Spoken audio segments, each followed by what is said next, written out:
નમસ્કાર. કરંટ ટોપિકમાં હું પીનલ આપનું સ્વાગત કરું છું. મેદસ્વીતા એ સૌથી મોટી બીમારીઓમાંની એક જે WHO રિપોર્ટમાં સામે આવી રહ્યું છે. અને આપણે પણ સામાન્યતઃ આજે જોઈએ છે કે એ પ્રકારની ખાણીપીણી આપણી સૌની થઈ ગઈ છે કે જેના કારણે અત્યારે સૌ કોઈ જે વજન વધવાની સમસ્યા છે તેનો સામનો કરી રહ્યા છે, એટલે કે મેદસ્વીતાનો સામનો કરી રહ્યા છે, ઓબેસિટીનો સામનો કરી રહ્યા છે.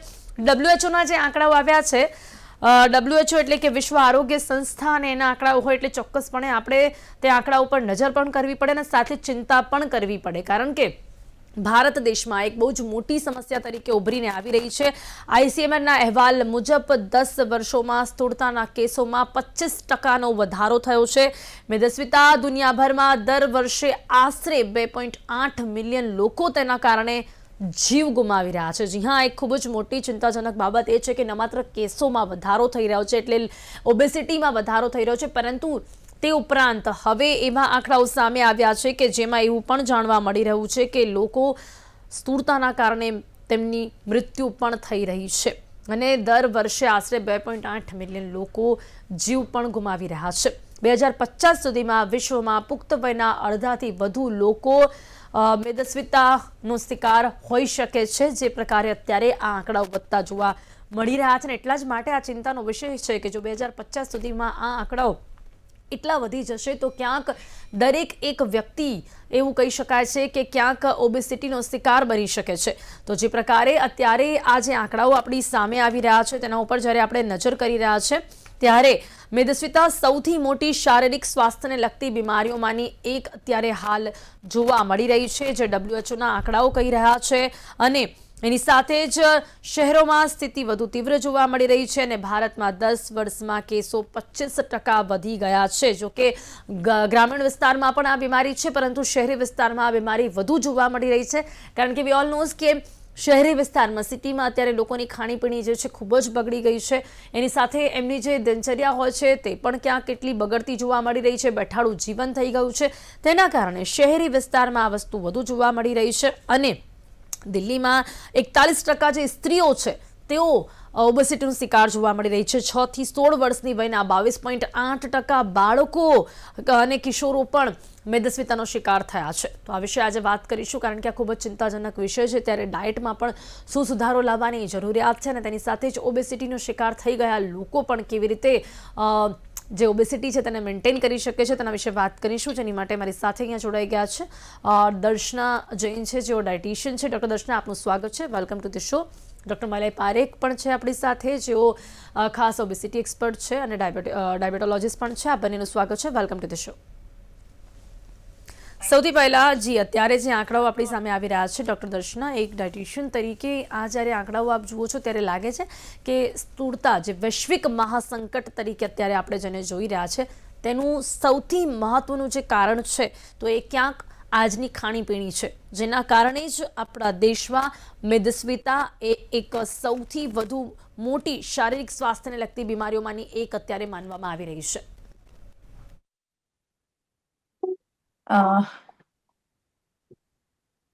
જી દર્શનાજી. હા, આમાં છે ને મેદસ્વીતા ઓફકોર્સ વર્લ્ડ હેલ્થ ઓર્ગેનાઇઝેશન અને ડિઝીઝમાં આવરી લેવાય છે અત્યારે, કેમ કે obesity is now become a disease અને બહુ મોટું સંકટ છે. મારી પાસે તમે જાણો, મારી પાસે હું મેઇન ડિઝીઝની ડોક્ટર છું, એટલે પણ મારી પાસે દિવસમાં 10 લોકો આવે છે, ઓબેઝ આવે છે, અને દિવસમાં મિનિમમ 2 છોકરાઓ આવે છે જેને ઓબેસિટીની પ્રોબ્લેમ છે. હવે આપણે જોઈએ તો ખાણીપીણી તો છે જ ઓફકોર્સ, પણ એની સાથે બેઠાડું જીવન બહુ જ થઈ ગયું છે. રમવા માટે છોકરાઓ જતા નથી બહાર, ઘરે એમને વિડીયો ગેમ રમવું સારું લાગે છે અને ઘરનું જમવાનું ભાવતું નથી. છતાં એ લોકો આમ સમજે છે કે આપણે તો આઈ ઈટ હેલ્ધી, આવું એમ મગજમાં ચાલે છે. પણ જો તમે ઓટ્સના બિસ્કિટ બજારથી લઈ આવો તો બિસ્કિટમાં શું છે, મેદાની જગ્યા અડધું ઓટ્સ છે, અડધું તો મેદા જ છે.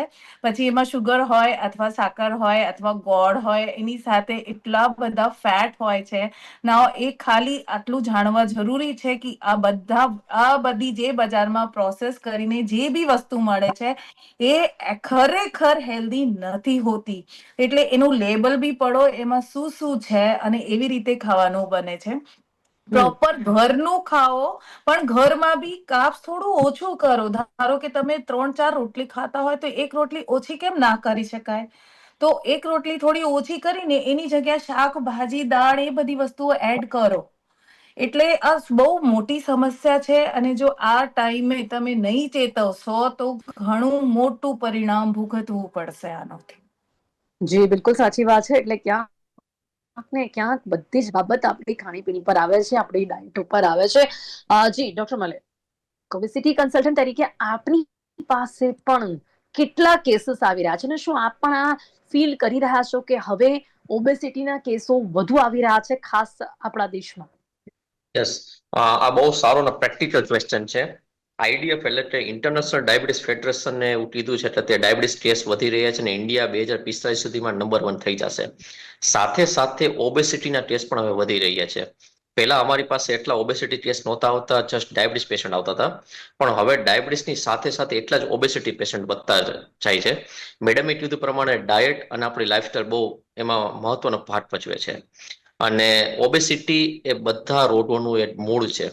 જો આપણે ઓબેસિટીને ટ્રીટ કરી દઈએ એડવાન્સમાં, અથવા તો પ્રિવેન્ટ કરીએ, તો ભવિષ્યમાં ઘણી બધી બીમારીથી આપણે બચી શકશું. જી જી જી જી. તો આપને લાગે છે કે ક્યાંક આ સ્થૂળતા જે છે તે વૈશ્વિક મહાસંકટ જે બની ગયું છે, તેના કેસો આપણા દેશમાં વધુ જોવા મળી રહ્યા છે. તો ડોક્ટર મલય, જ્યારે ઓબેસિટીની વાત હોય એટલે દરેક બીમારીના અમુક સિમ્ટમ્સ હોય છે. તો જ્યારે આપની પાસે લોકો આવે છે તો કેવી રીતે ખ્યાલ આવે છે કે આ ઓબેસિટી હોઈ શકે છે? કારણ કે સામાન્ય પણ વજન વધી શકે છે જ્યારે તમારું સમટાઈમ્સ ખાવા પીવાનું ક્યાંક વધારે થાય કે તમારી ડાયટ વધી. તો રાઈટ. શું ઓબેસિટીના પણ કોઈ સિમ્ટમ્સ હોય છે? સપોઝ કે તમને તાવ આવે તો ફટાફટ આપણે સિમ્ટમ્સ આવતા હોય છે. પણ આમાં ઓબેસિટીમાં છે હમ ને અર્લી સ્ટેજમાં એવા કોઈ સિમ્ટમ્સ નથી, અને એને લીધે જ લોકો આને સિરિયસલી લેતા નથી. જ્યારે એક ટાઈમે બહુ જ વધી જતું હોય છે, પછી એના સિમ્ટમ્સ ચાલુ થતા હોય છે. સૌથી મોસ્ટ હમ કોમન છે કે બ્લડ પ્રેશર વધવું, કોલેસ્ટેરોલ અને ડાયાબિટીસ. આ ઓબેસિટી આવતું હોય છે. પણ સિમ્ટમ્સમાં જોવા જઈએ તો સૌથી પહેલા તો એ બધી ચરબી પેટના ભાગમાં જમા થતી હોય છે. સાથે સાથે થોડુંક પણ એ 2 દાદરા ઉપર ચડે તો એને શ્વાસ ચડી જતો હોય છે. અને આ બધા શરીરનો વજન એના ગોઠણ અને ની અને પિંડી ઉપર આવતો હોય છે. ધીમે ધીમે ચાલવામાં તકલીફ પડતી હોય છે, સાંધાના દુખાવા વધતા હોય છે, અને સૌથી જો મોસ્ટ કોમન હોય, કોઈને પણ ખબર પડી જાય ઓબેસિટી છે કે નહીં, તે રાતના નસકોરા બોલવા. જો ધીમે ધીમે હમ હમ. નસકોરા બોલવા માંડે તો સમજવાનું કે ઓબ્સ્ટ્રક્ટિવ સ્લીપ એપ્નિયા થવા માંડ્યો છે, અને એ મોસ્ટ કોમન ઓબેસિટી લીધે થતું હોય છે. તો આ થોડાક એવા સિમ્ટમ્સ છે કે જેનાથી તમને ઇનિશિયલ સ્ટેજમાં ખબર પડી જાય કે ઓબેસિટી વધી રહી છે, હવે આપણે ધ્યાન રાખવું જોઈએ. જી બિલકુલ. હવે વાત જ્યારે દર્શન જે ડાયટની આપણે કરીએ તો ક્યાંક લાગે છે કે આપણે મહિલાઓ વધુ આનો શિકાર બની રહી છે? આપણે લાગે છે કે મહિલાઓને ઓબેસિટી વધારે જોવા મળી રહી છે? કારણ હોઈ શકે કે કદાચ ગૃહિણીઓ ઘરમાં વધુ રહેતી હોય, પણ કામકાજ તો એમને પણ વધારે હોય છે. તો શા માટે આપણને સ્ત્રીઓમાં પણ ઓબેસિટી જોવા મળી રહી છે? શું લાગે છે આપને? સ્ત્રીઓમાં બી ઓબેસિટી છે, અને ઇક્વલી મેલમાં બી છે. ધ થિંગ ઇઝ અત્યારે સ્ત્રીઓ વધારે અવેર છે, એટલે માટે એ લોકો વધારે સર્ચ કરતા હોય છે. એટલે માટે આપણને લાગી રહ્યું છે કે સ્ત્રીઓ વધારે મેદસ્વી છે. ના, પુરુષો બી આટલા જ મેદસ્વી છે. હા, સ્ત્રીઓમાં જો મેનોપોઝ ટાઈમ આવે છે, એમાં સરેરાશ તમારું 8 થી 10 કિલો વજન વધે છે. એટલે સ્ત્રીઓ કદાચ વધારે ઓબીઝ લાગતી હશે. પણ એ ટાઈમે જો ખાવા પીવામાં ખૂબ જ ધ્યાન રાખવામાં આવે, ફિઝિકલ એક્ટિવિટી, લાઈફસ્ટાઈલ સાચવવામાં આવે, તો કોઈનો વેટ વધવાની જગ્યા ઘટે છે. અત્યારે હું બી એ જ ફેઝમાં છું, મેનોપોઝલ ફેઝમાં. અને અત્યારે હું સતત વેટ ઘટાડી રહી છું મારું, કારણ કે આગળ આવનારી જે લાઈફ છે એને એક્ટિવ રાખવા માટે મારે એક સર્ટન વેટ ઉપર જવું બહુ જ જરૂરી છે. એ બધી મહિલાઓ માટે ખૂબ જ જરૂરી છે. એટલે ખાસ કરીને જે મહિલાઓ 40+ હોય છે, એ મહિલાઓને ખાસ ધ્યાન રાખવાનું, કારણ કે બહુ વધારે આમ હવે તો જવાબદારીઓ બહુ વધારે રહેતી નથી 40+માં. એટલે ખાવા પીવામાં તમારું પોતાનું ધ્યાન રાખો ઓલવેઝ, અને કોઈ એક્સપર્ટની જરૂરથી સલાહ લો મેદસ્વીતાથી બચવા માટે. પણ આફ્ટર 40 આપને લાગે છે ડોક્ટર દર્શના, મોસ્ટલી લોકોનું વેટ વધતું જ હોય છે? તમે યસ. જોશો કે બહુ આમ ડિફિકલ્ટ થઈ જાય છે આફ્ટર 40 કોઈને પણ વજનને બેક લાવવું કે પછી એનાથી પણ વધારે હું કહીશ કે તમે હમણાં વાત કરી કે ચરબી છે ને વધુ પેટમાં જમા થતી હોય છે, એટલે બહુ ઓછા લોકો હશે એવા કે આફ્ટર 40 તમને એવું દેખાશે કે એમનું પેટ નહીં હોય, અને ક્યાંક એ સૌથી વધારે વધુ બીમારીઓનું કારણ હોય છે. દર્શનાજી. થોડું મુશ્કેલ તો હોય છે 40+ પછી વેઇટ લોસ કરવાનું, પણ એકદમ આવું નામુમકિન કહેવાય એવું કોઈ વર્ડ્સ નથી. મારી પાસે 80+ ના લોકો બી છે જેને વેટ ઘટાડ્યું છે. તો વેટ તમારે ખાલી એક ડેડિકેશનની જરૂર છે, કન્સિસ્ટન્સીની જરૂર છે. બધા લોકો વેટ ઘટાડી શકે છે. હા, તમારી એજ 35 માઇનસ હોય ને તો વેટ સહેલું ઘટતું હોય, ખાલી ફિઝિકલ એક્ટિવિટી વધારો તોય વેટ ઘટી જાય. પણ 35+ થયા પછી ડાયટ ને બિલકુલ ધ્યાન રાખવા હોય છે. 70% should be your diet from the childhood. But એમાં બી તમારે 40+ થઈ જાઓ, મેલ હોય કે ફિમેલ હોય. આપણું શું મેટાબોલિઝમ થોડું સ્લો થતું જાય છે. બીજી બધી વસ્તુઓમાં બધી વસ્તુઓ ડાઉન થતી જાય છે. ન્યુટ્રિશનની જરૂર તમને વધારે હોય છે. 40+ લોકોને ન્યુટ્રિશનની જરૂર વધારે હોય છે, કેલરીની જરૂરિયાત ઓછી થતી જાય છે. આ ધ્યાનમાં રાખીને મીલ ડિઝાઇન કરવામાં જો આવે અને તમે ડેડિકેશન અને કન્સિસ્ટન્સીથી કામ કરો તો 100% તમારું વેટ લોસ બી થઈ શકશે. અને એના સિવાય તમારા મેડિસિન્સ બી બંધ થઈ જાય છે. ઘણા બધા લોકો પોતાનું રિવર્સ કરે છે. અત્યારે તો અવેરનેસ મસ્ત વધી છે, પણ છતાંય 1% વધી છે. હજુ 99% લોકોને અવેર કરવાની જરૂર છે. જી બિલકુલ બિલકુલ, આપણે એના વિશે પણ વાત કરીશું કે કેવી રીતે લોકો એજ રિવર્સ કરી શકે છે, શું મહત્વની બાબતો હોય છે જે ધ્યાન રાખવાની જરૂરિયાત છે. પણ ડોક્ટર, મને ઓબેસિટી જે વ્યક્તિને હોય છે એને સામાન્યતઃ દિવસમાં કેવા પ્રકાર નું સિમ્ટમ્સ જોવા મળે? જો કે પહેલાના સિમ્ટમ્સની વાત નથી કરી રહી, પરંતુ જો ઓબેસિટી છે તો યસ. શું શું ખાસ જોવા મળે છે? વજન વધવા સિવાયના કોઈ લક્ષણો જોવા મળતા હોય છે? ઓબેસિટીમાં છે ને અમે જોતા હોય છે રૂટીન કે એની જે ક્વોલિટી ઓફ લાઈફ છે ધીમે ધીમે કોમ્પ્રોમાઇઝ થતી હોય છે. જે પહેલા ઇઝીલી બધું વર્ક કરતા હતા એમાં એને ધીમે ધીમે થોડોક થાક લાગવા માંડે. અને સૌથી મોસ્ટ કોમન હોય તો એને દિવસ દરમિયાન નીંદર વધારે આવે છે. તમે ઘણી વાર જોતા હોય છે કે ડે ટાઈમ સ્લીપીનેસ, રાત્રે નીંદર મોડી આવે અને બપોરે નીંદર વધવા માંડે. તો આ એક બહુ ઓકે. મોસ્ટ કોમન સિમ્ટમ્સ છે જે અમે ઓબેસિટીમાં ડે ટુ ડેમાં નોટિસ કરતા હોઈએ છીએ. પ્લસ થોડું કંઈ ચાલે અથવા તો 2-3 દાદરા ઉપર નીચે થાય તો એને શ્વાસ ચડી જાય, બેસવું અને પડે. ડોક્ટર, મને નાના બાળકોમાં પણ હવે ઓબેસિટી જોવા મળે છે, જે યસ. મારે જાણવા મળ્યું છેલ્લા છે 3 યસ. વર્ષની વયના એનાથી નીચેના બાળકોમાં પણ ઓબેસિટી જોવા મળે છે. યસ, આ બહુ ઇમ્પોર્ટન્ટ ક્વેશ્ચન છે કારણ કે પહેલા આટલું નહોતું, પણ છેલ્લા 2 વર્ષમાં મેં નોટિસ કર્યું છે કે ચાઇલ્ડહુડ ઓબેસિટી એટલે કે નાના સ્કૂલ જતા બાળકોમાં ઓબેસિટી વધી રહી છે. તેનું મોસ્ટ કોમન બે જ કારણ છે. તેનું ડાયટ, ફાસ્ટફૂડનું પ્રમાણ વધી રહ્યું છે, જંક ફૂડ વધી રહ્યું છે, અને બીજું એનું જે નાનપણમાં જે રમવાનું હોય એ પ્લે ઓછું થઈ ગયો છે, અને સાથે મોબાઈલનું પ્રમાણ એ વધી રહ્યું છે. તો આ બે કારણને લીધે હવે નાના બાળકોનો ઓબેસિટી વધે છે, અને એને જ લીધે એ લોકોને ચશ્મા આવવા, ડાયાબિટીસ આવવું, કોલેસ્ટ્રોલ આવવું અને હૃદયનો પણ એક જીવલેણ હુમલો થઈ શકે છે ભવિષ્યમાં. તો આ બધાનું મૂળ એક જ છે, ઓબેસિટી. જી બિલકુલ, એટલે ચાઇલ્ડહુડ ઓબેસિટીનું પ્રમાણ પણ વધ્યું છે. ડોક્ટર દર્શના, હવે નાના છોકરાઓ ડાયટમાં શું ધ્યાન રાખે? નાના છોકરાઓને તો એ સમય સુધી તો એટલીસ્ટ એમનું મેટાબોલિઝમ એટલું હોય જ છે કે એ લોકો કંઈ પણ ખાય એમને ડાયજેસ્ટ થઈ જવું જોઈએ. પણ અહીંયા હવે નાના બાળકોને પણ ઓબેસિટી એ લોકોમાં પણ જોવા મળી રહી છે. શું કારણ લાગે છે આપને? મેટાબોલિઝમ તો હોય છે, પણ એને બી સાચવવું પડે ને. તો ફિઝિકલ એક્ટિવિટી કરતા જ નથી છોકરાઓ. આખો દિવસ માંડ ઘરથી બહાર નીકળે છે, આખો દિવસ ઘરમાં ભરાઈને રહે. સ્કૂલમાં બી એ ભણતા રહે, ઘરે આવીને પછી કોઈના ટ્યુશન હોય, કોઈનો વિડીયો ગેમ્સ હોય. એટલે ઘરે અત્યારે ક્રિકેટ બી રમે છે ને, તો એ લોકો ઓનલાઈન ક્રિકેટ રમે છે.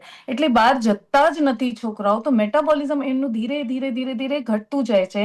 અને પછી એક વખત જે ઓબેસિટીનું પ્રમાણ વધવા માંડે છે, તો એટલે બધા વાઇટલ ઓર્ગન્સની ચારે બાજુ ફેટ જમા થતી હોય છે.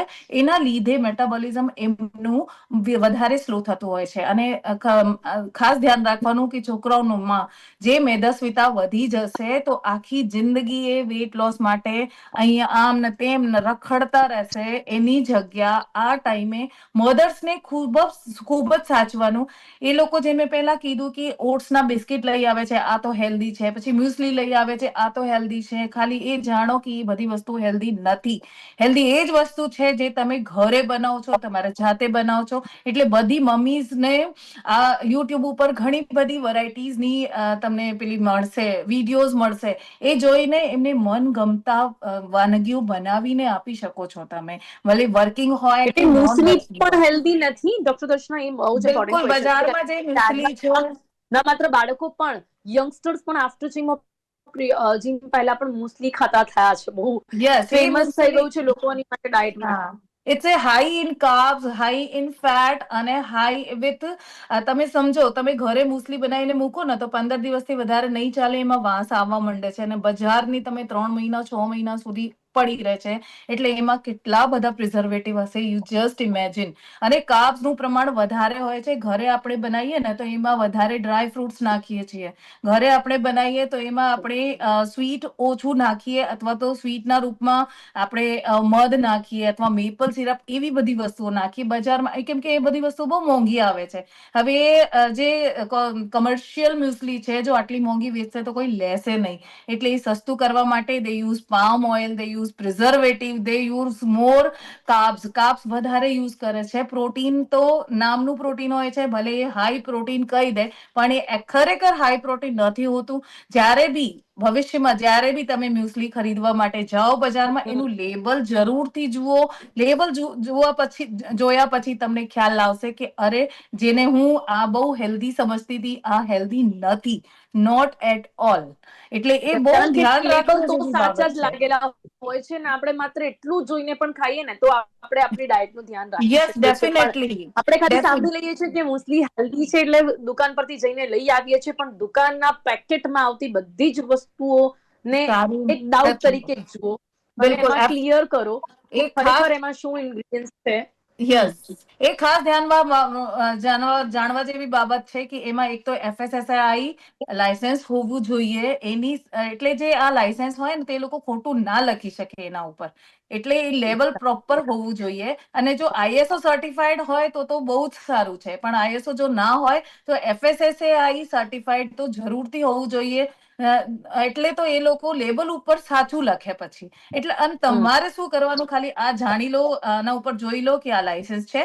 બીજું પછી એના ઇન્ગ્રીડિયન્ટ જો, એની ન્યુટ્રિશનલ વેલ્યુ ના જોતા, કેમ કે એ લોકો આપણને ભૂલાઈ દે છે. એ લોકો 100 ગ્રામનું પેકેટ હોય છે, એમાં પર સર્વિંગની ન્યુટ્રિશનલ વેલ્યુ લખે છે. એટલે એમાં આપણે ફસાઈ જઈએ. એની જગ્યા એના જે ઇન્ગ્રીડિયન્ટ છે એ જુઓ, અને પછી પોતાનું બ્રેન વાપરો. ઓલવેઝ. એક્ઝેક્ટલી. એટલે ડાયટ માટે પણ જો બહારથી આપણે કંઈક ખાઈ રહ્યા છે તો આટલી બાબતો જોવી જોઈએ. પણ મને નથી લાગતું કે કોઈ જોતું હશે.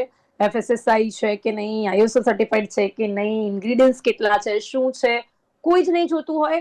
એડ આવી, કાં તો પછી સોશિયલ મીડિયા પર કોઈ એડવર્ટાઇઝમેન્ટ કરી દીધી, અને માત્ર આટલું સાંભળવા મળ્યું કે તમારી માટે હેલ્ધી છે, દુકાનમાં મળ્યું ને આપણે ખાવા લાગીએ છીએ. પણ બસ એ આપણે જ અવેરનેસની આજે જરૂર છે. સાંભળીએ કે ખરેખર એમાં પણ કેટલું ચેક કરવાની જરૂરિયાત છે. તો ડોક્ટર મલે, એની સાથે સાથે આવી રીતે ડાયટ માટે બહારની વસ્તુઓ પર ડિપેન્ડ કરતા લોકો પણ ક્યાંક ને ક્યાંક એવું માની શકે છે કે ઓબેસિટીને વધારી દેતા હોય છે. બીકોઝ જેટલું પણ તમે ડાયટ પોતાના ઘરની વસ્તુઓથી કંટ્રોલ કરશો એ વધારે સારું રહેશે. પણ લોકો બહારની બધી જ વસ્તુઓ પર ડિપેન્ડન્ટ હોય છે. યસ. અને આ એક છે ને, ઓબેસિટી એક ટીમ વર્ક એનું મેનેજમેન્ટ છે. કોઈ એક વસ્તુથી ઓબેસિટી પ્રિવેન્ટ નહીં થાય. આમાં ડાયટિશિયન ઉપર રોલ એટલો ઇમ્પોર્ટન્ટ છે. ફિઝિયોથેરાપી, ફિઝિકલ એક્ટિવિટી પ્લસ તમારા ડોક્ટરની સલાહ, આ બધાનું જ્યારે સમન્વય થશે ને, ત્યારે પેશન્ટને રિઝલ્ટ મળશે. કારણ કે તમે ખાલી ડાયટ કરશો તોય વેઇટ લોસ નહીં થાય, ખાલી તમે એક્સરસાઇઝ કરશો તોય વેઇટ લોસ નહીં થાય, ખાલી દવા લેશો તોય નહીં થાય. તમારે દરેકની એક રિક્વાયરમેન્ટ હોય છે ફિઝિકલ કેલરી પ્રમાણે. તો ડાયટિશિયન નક્કી કરશે કે આની કેલરી એટલી છે, એ પ્રમાણે ડાયટ નક્કી થશે. તમારા ઉંમર અને તમારી બીમારી પ્રમાણે સૌથી પહેલા તમારી ફિઝિકલ એક્ટિવિટી નક્કી થશે. અને સામે તમારા ડોક્ટરની સલાહ પ્રમાણે જો તમે પ્રોપર પેશન્ટ ફોલો કરશે તો 100% ઓબેસિટી પ્રિવેન્ટ થઈ શકશે. આ રિવર્સિબલ છે 100%. અને જો એકવાર ઓબેસિટી પ્રિવેન્ટ થશે અને ઓબેસિટી રિવર્સ થશે, તો એને જેટલી પણ બીમારી હશે, BP, કોલેસ્ટ્રોલ, ડાયાબિટીસ, ઓસ્ટિયોઆર્થ્રાઇટિસ, એ બધી રિવર્સ થઈ જશે અને પેશન્ટ અને સારી અને શું આપણે ક્વોલિટી. બધાને જણાવી શકીએ છીએ કે જો ઓબેસિટી એમને થઈ ગયું છે, ચલો જે પણ કારણો, અમુક લોકોને જેનેટિકલી પણ થઈ જતું હોય છે, તો શું સ્ટેપ્સ એમને ફોલો કરવા જોઈએ? યસ, સૌથી ઇમ્પોર્ટન્ટ જીનેટિકલી હોય તો નાની ઉંમરમાં ઓબેસિટી આવી જ જતી હોય છે, પણ એ પણ પ્રિવેન્ટ થઈ શકે છે અને એ પણ રિવર્સ થઈ શકે છે. બે જ વસ્તુ ઇમ્પોર્ટન્ટ છે, ડાયટ અને લાઇફસ્ટાઇલ. હવે ઓબેસિટીની મેડિસિન પણ આવી રહી છે, પણ જો તમારી લાઇફસ્ટાઇલ હેલ્ધી હોય અને જો તમે પ્રોપર એક્ટિવિટી કરશો, ધીમે ધીમે 30 મિનિટ હેલ્ધી નોર્મલ વોક પણ ઇનફ છે. ધીમે ધીમે તમે તમારા ડોક્ટરની સલાહ પ્રમાણે જીમ કે ટ્રેડમિલ યુઝ કરી શકશો, પણ 30 મિનિટ વોક ઇઝ આઈડિયલ. અને મેડમે કીધું પ્રમાણે જો તમે હેલ્ધી ફૂડ, બેલેન્સ ડાયટ, સૌથી ઇમ્પોર્ટન્ટ છે બેલેન્સ ડાયટ. કોઈ પણ વસ્તુ બંધ નથી કરવાની. Balance diet plus physical activity કરશો તો 100% તમારે ડોક્ટરની સલાહ પ્રમાણે ઓબેસિટીને રિવર્સ અને પ્રિવેન્ટ કરી શકશો. જી બિલકુલ doctor Darshana, in the end બહુ જ શોર્ટમાં એક આખા દિવસનું રૂટીન શું હોવું જોઈએ હેલ્ધી લાઈફ માટે? ઓબેસિટી રિવર્સલ જુઓ, એક વન નાઇટનો પ્રોસેસ નથી, ધીમે ધીમે કામ કરવાનું છે અને બેલેન્સ ડાયટ સાથે, સસ્ટેનેબલ અને ઇઝી ડાયટ સાથે તમે ઓબેસિટી રિવર્સ કરી શકો છો. એટલે બહુ ઇઝી છે. સવારે ઉઠીને પેલું લીંબુ મધનું પાણી ના લેતા એની જગ્યા સિમ્પલ પાણી લો અથવા અજમાનું પાણી લો, એ ખૂબ જ સરસ છે. 12 મહિને લેવી શકાય છે. એના પછી તમે બોવલ મુવમેન્ટ એ બધું કરી લો, તમારું જે નિત્ય ક્રિયમ છે એ બધું કરી લો. એના પછી 1 કલાક ચાલવાનું રાખો.